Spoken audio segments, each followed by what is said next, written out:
জুবিন গাৰ্গৰ কোনটো গীত আপোনাৰ আটাইতকৈ বেছি প্ৰিয় আৰু কিয়? সপোন ৰঙৰ জীৱন তুমি।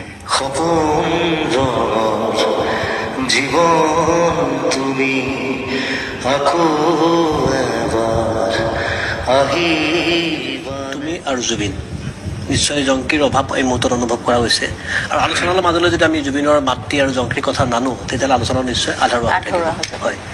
কি ক'বা তুমি? মা আৰু বা মানে মই কি ক'ম, আমাৰ পৰিয়ালটো একচুৱেলি হাঁহিমুখীয়া ছোৱালী আছিল, হাঁহিমুখীয়া দুয়োগৰাকী মানে আমাৰ পৰিয়ালটোৰ পিলাৰৰ নিচিনা আছিলে সঁচা কথা ক'বলৈ গ'লে। মা মানে আমাৰ ল'ৰা ছোৱালীকেইটা আমি কি কৰোঁ নকৰোঁ, ক'ত ইণ্টাৰেষ্ট, কেয়াৰ লোৱা, এভৰিথিং চব মায়ে কৰে। দেউতাটো এইবোৰ সময় নাই, ব্যস্ত থাকে। আৰু বা চৰকাৰী চাকৰি। আৰু বা এনেকুৱা আছিলে যে দাদা আৰু মোৰ মাজত তাই এটা পিলাৰে বুলি ক'ম, মানে দাদাইও যিমান ডিপেণ্ড কৰে বাৰ ওপৰত ময়ো সিমানেই ডিপেণ্ডেণ্ট। চ' সেইটো এটা মানে সেই দুখটো মই কি ক'ম, এটুকুৰা মানে কেতিয়াও নুশুকোৱা ঘাঁৰ নিচিনা। আমি এই মুহূৰ্তত প্ৰতিটো মুহূৰ্তত সেইটো ছাৰ নিচিনা আমাৰ লগত থকা বস্তু। আমাৰ আটাইবোৰ মিলি পেলাই এটা chance of equality reign between us amongst আছ। এইটোৰ কোনো বেলেগ কথা নাই। এতিয়া জংকী নাই বুলি আমাৰ ঘৰত কোনো কথা নাই। তেওঁ সদায় আছে, তেতিয়া আছিল, এতিয়াও আছে।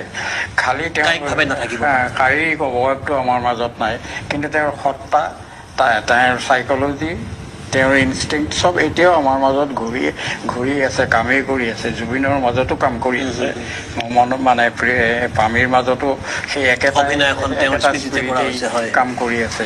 গতিকে মোৰ কথাটো বেলেগ ধৰণে নাভাবোঁ, সেই একে ধৰণেৰে ভাবোঁ। মই কোনোবা এখন কিতাপ জংকীৰ নামত উৎসৰ্গা কৰিছিলোঁ, তাতে সেই কথাটো লিখিছিলোঁ, এই নৃত্যত যি ভৰত, সংগীতত যি সৰস্বতী, সেই হ'ল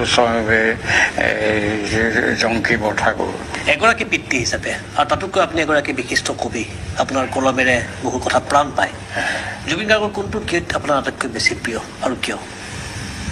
সপোন ৰঙৰ জীৱন তুমি। এই গানটো এটা সৰু হেৰি আছে, মানে গানটো মই হয়তো প্ৰথমতে ইমান মন দি এই গানটো শুনা নাছিলোঁ। এদিন গৌৰীমা আৰু মই যোৰহাটৰ পৰা আহিছোঁ, এওঁ নাহে, আমি দুটা আছোঁ, ড্ৰাইভাৰটো আছে, এইটো বজাইছে ৰেডিঅ'টোত, তাত বজাই। তেতিয়া মই মন পুতি শুনিলোঁ গানটোৰ সুৰটো। এইটো পিয়'ৰ মিউজিকৰ সুৰ, গানৰ সুৰ নহয়, পিয়'ৰ মিউজিক। সেই গানটো হায়াৰ ছেকেণ্ডেৰী ফাৰ্ষ্ট ইয়েৰত থাকোঁতে কিন্তু